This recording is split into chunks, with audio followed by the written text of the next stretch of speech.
I still remember that evening as if it happened yesterday. The light outside was fading into that golden glow that always seems to make everything look softer, calmer, as though the world is trying to whisper that tomorrow will be better. I was sitting in the living room with a cup of coffee that had already gone cold, staring at the television but not really watching it.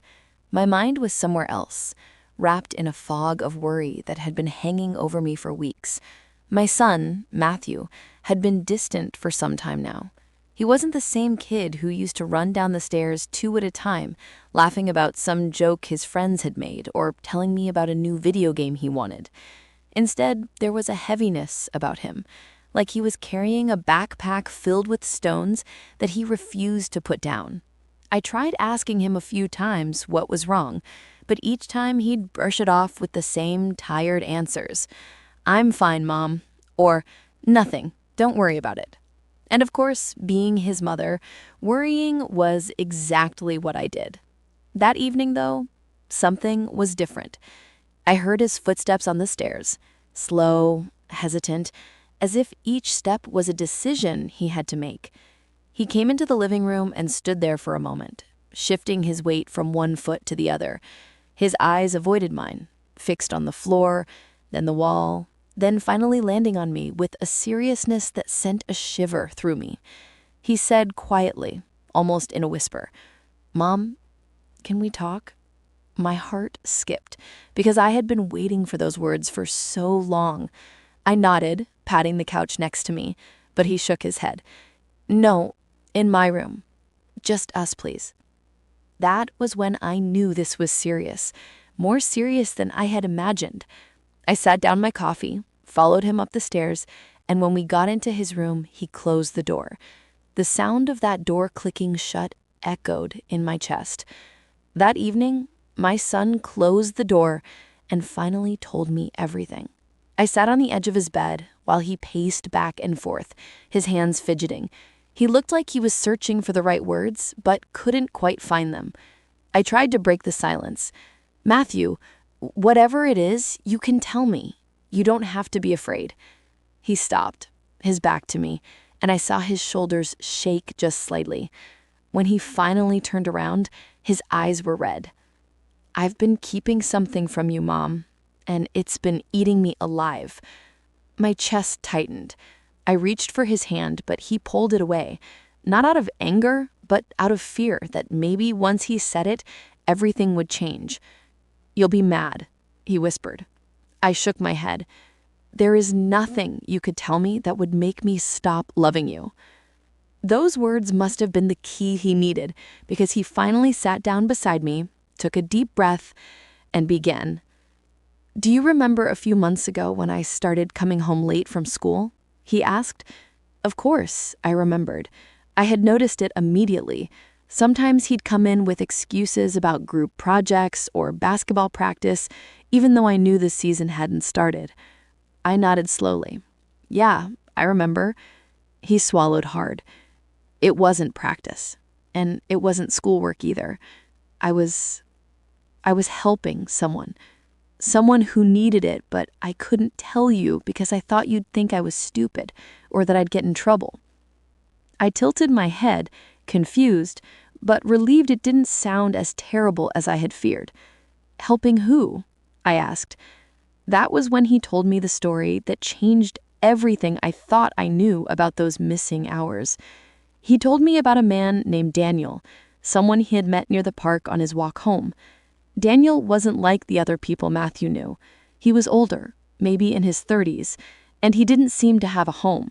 Matthew had first noticed him sitting on a bench day after day, wrapped in the same worn-out jacket, looking like the world had forgotten him.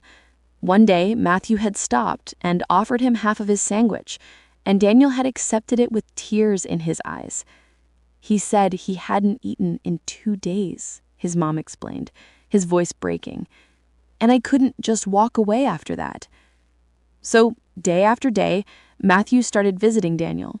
He would bring him food from our kitchen, sometimes sneaking out leftovers I hadn't even noticed missing. He would sit with him, listen to his stories, and even bring him clean clothes he managed to collect. I just I felt like he didn't have anyone, and I wanted to be that someone, Matthew said. Tears were rolling down his cheeks now, and I was speechless. My son, my teenage boy, who I thought had been pulling away from me, had actually been carrying a secret burden of kindness far bigger than himself. But then his voice dropped lower, trembling. "It's not just that, Mom. Something happened last week, and I didn't know what to do." My heart was in my throat again. I asked gently. He explained that when he went to see Daniel one evening, Daniel wasn't at the park bench. Instead, Matthew found him in an alleyway, doubled over, coughing and barely able to breathe. Matthew had panicked, unsure if he should call for help, scared that the man might die. He ended up helping Daniel to a nearby shelter and stayed with him until volunteers arrived. "They told me he has pneumonia," Matthew said, "and they asked how I knew him. I didn't know what to say. I just said he was my friend. But Mom, I didn't want you to find out like this. I didn't want you to think I was sneaking around or doing something wrong. I was just trying to help." At that moment, I realized all those late nights I had spent worrying he might be in trouble, making bad choices, hanging out with the wrong crowd, had been completely misplaced. My son wasn't hiding mistakes. He was hiding his compassion, because he thought I wouldn't understand. I pulled him into my arms, and he finally let himself cry on my shoulder the way he used to when he was little. I whispered to him that I wasn't mad, that I was proud of him, prouder than words could ever say.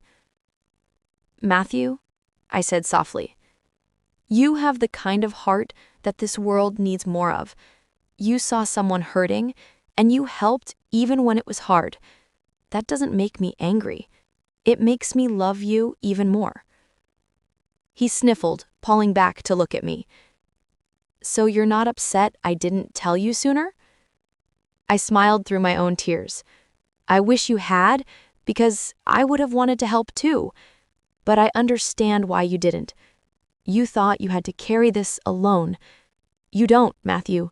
You never have to carry things alone." That evening in his room with the door closed, a weight lifted from both of us. He had finally told me everything, and it changed the way I saw not only him, but the quiet strength of his heart.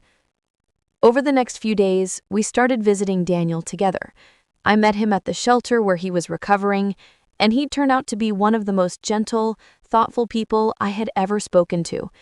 Life had dealt him a hard hand, lost jobs, family struggles, illness, but beneath it all, he still had hope.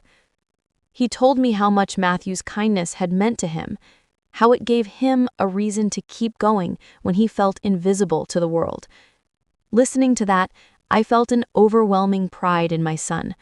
I had spent weeks worrying about the wrong things, when the truth was he was quietly becoming a young man I could admire. And maybe, just maybe, that night when he closed the door and told me everything, he gave me a gift too.